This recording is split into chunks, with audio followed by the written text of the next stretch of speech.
Hello, everybody.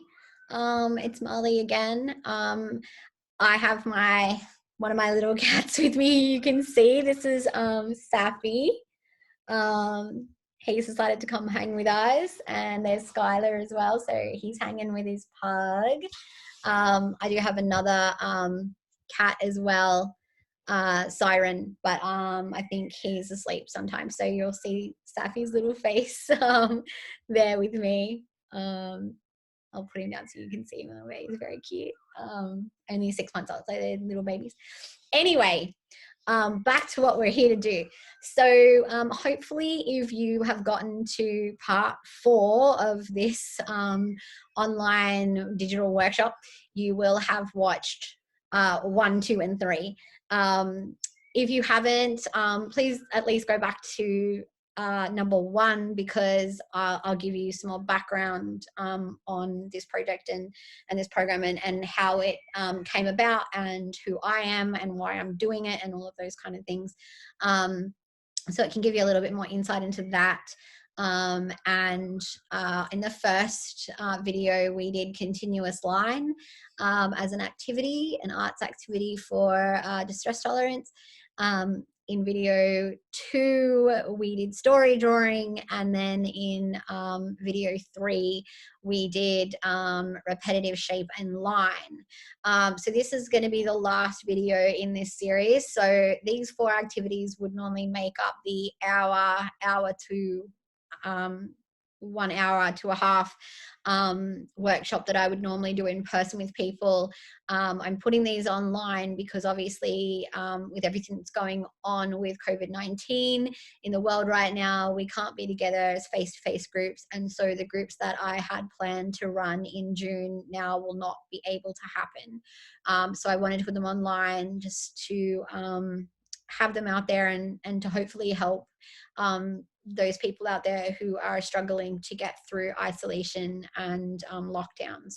So I'm going to switch to my screen at the moment and go back to the workshop. So as you all know, this is the Drawing for Distress Tolerance workshop created by me. I'm Molly. My pronouns are she, her. I'm a Wiradjuri woman living in Eora Nation. I'm an artist and graphic designer. I'm currently doing a Master's of Art Therapy, and my focus is on people living with BPD. I'm a peer support mentor, and I also live with BPD myself and do a lot of advocacy work with national and state organizations around that. I'm a pug mum who you just saw, Skylar, and I've also got 2 kittens, Safi, who you saw, and Safi's brother, Siren, who is probably in another room sleeping. So as always, guys, when we come into these spaces, we want to be really non-judgmental of ourselves. We don't want to call ourselves horrible names, and we don't want to judge ourselves as being bad at drawing, good at drawing, any of those things. It's about the process. So when we go into doing art practices, it's really important that we be who we are, that we start where we feel, that we use what we have, and we give what we can. And that's pretty much the only rules. So this particular activity is probably the easiest and the one that I spend the least amount of time on in groups, and it's more of a it's more of a task that we do as a bit more of a take home than we do actually in the workshop, and it's called the color challenge. It is basically a great place to start for people who feel as though they're really not artistic or who struggle to accept their own creative processes. And it's simply, as you can see, taking this kind of stuff out there that we're seeing everywhere in the world now, and that you'll see lots of designers and lots of artists actually making these kind of color in sheets for people to download for free during this time as I guess their way of trying to encourage people to do art practices when they're in lockdown and do things that are positive. So obviously this is the first one. We've got our kind of guidelines here, as well as you know, the just keep swimming. I actually have this image, the just keep swimming, tattooed on my leg. And so my tattoo is based on this drawing that I did, and then my tattooist Nerida Nicholson, who's a good friend of mine, we worked together and tattooed it on my leg. So the color challenge is really easy, really cool, and probably the most accessible. Because it challenges your brain to think positively. It's really hard to kind of like be negative and focusing on really bad things when you're coloring something in, especially if you're using lots of colors. It challenges also your brain to sit in discomfort because you are continuing to do that really kind of interactive task of coloring in, even though your brain's probably trying to throw all these kind of negative, horrible thoughts to you. So it might feel uncomfortable to do something like that when you are in a state of high anxiety or high distress. I would say that the best thing that you could possibly do is to work through that, to push through it, and to use it as a direct challenge to those feelings and thoughts, and say, well, no, I know that you want me to get up and pace around the room, or I know you want me to get up and do really destructive things, but I've decided that I'm just going to sit here and I'm just going to color in. I'm going to focus on what I'm coloring in. It also creates something lovely for you to keep. This is like a really positive thing. Obviously, from what you can kind of see behind me in terms of my own walls, everything that I put on my walls is my own art. So being surrounded by that and being surrounded by your own kind of creations, your own artwork, that's mostly really positive, is actually really, really good for your brain and for your mental health. I don't have the ability to show you now, but I actually have some of these little things that I've done stuck to my bathroom mirror. So I have one of the kind of colored in handouts that I've created stuck to my mirror in the bathroom, and it really helps me to have those positive things around and know that they can seem a little bit, I guess some people find them a little bit too cheesy or whatever, or they think it's a little bit self-helpy to have all these like really kind of positive affirmations around you, but I actually find it really helps.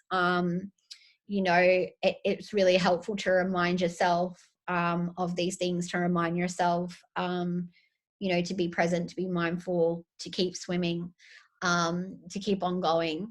And it can be really helpful, and it's not something that you have to show to other people. So don't worry about it. You do you, and if it works for you, it works for you, and who cares what anybody else thinks. It's also something that you can do over and over again. So you can print these off, and if you do one, you can be like, all right, I'm going to make it just 2 colors, or I'm going to make it just 3 colors, or it's going to be in all tones of blues. And so you can do different things. One of the things that I'm kind of taking from this kind of, I guess, enforced home time, and this time away from our friends and family, is that I'm using this time to be artistic and to create little things for them, because I feel like when, we get kind of back to, being able to live a bit more socially, it'll be great. And so many people will come out of it going, this is what I knitted you in lockdown, or this is what I, built for you, or this is the little sculpture that I did, or, I crocheted this thing for you or something. And for me, it's going to be, this is like a beautiful, fun poster that I made for you. And that's, for me, really helpful. I also use like stuff like this to not just remind myself. So obviously in terms of like, self-care is not selfish. So this is actually one of the things that I have on my bathroom mirror. And I remind myself of that on a daily basis because, sorry, don't worry, that's fine.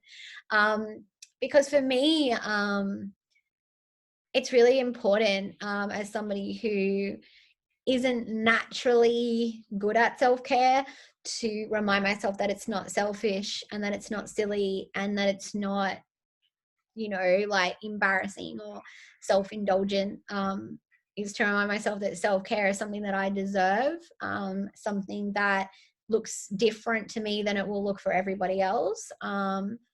and that it's okay. It's not selfish. It's what I need to do to be able to continue to, I don't know, like do things like this, to do things like be doing peer support. If I don't take care of myself, then that means that A, I'm not going to be there for the people that need me, and or B, that I'm not going to be, you know, in a state that's well enough to be there for the people that need me as well. And it's also something that I deserve as a person, because we all deserve it. We all deserve to treat ourselves well, to treat ourselves with kindness, and we all deserve good things, good, lovely things. So keep that in mind. If you look at the other one, the please be gentle, I'm learning to struggle safely. This is one that I will often, I guess, like, you know, put up on like things like social media, like my Facebook and things. So if I know that I'm going through a bit of a hard time, I might pop this up, and hopefully it generates a conversation between myself and people who care about and support me. And so it can be a way of saying, I'm not doing great, please help me. Or it can be something that you can put up in terms of saying, you know, I'm really sorry if the last time we spoke I snapped at you, or I'm really sorry if I, you know, you feel that I kind of dismissed you, or I wasn't fully there for you at that time. You know, please understand that I'm learning to struggle safely. And so for me, having these kind of like really visual things, you know, around, not just around me, but that I can kind of put out, I guess, as beacons for others, is really helpful. So for the actual color challenge, and like I said, this is the one thing that we normally take home in the workshops, is I always find a positive message or image. So like I said before in all of the other videos, it's really important that when we focus a large amount of our time and our brain space on something, to make it positive, to make it something that brings you joy and brings you happiness and makes you laugh. Don't focus on negative things. You know, finding positive messages is really important. For this challenge, what I kind of said to people is only use 3 colors. And that really forces you to think really creatively and be like, oh, but if I make that green, then I can't make this green as well. Sorry, Skylar is awake, and I apologize. She's very, this is life with a pug, everybody. So everyone who thinks that it's a great idea to get a pug, they're so chill. I don't know what she's chewing on. This is life with a pug. Sorry. Yeah, so obviously in doing that and only selecting the 3 colors, you would avoid the same color touching. Really good for your brain to work that out. Takes a little bit of a longer time as well, a bit more of a challenge.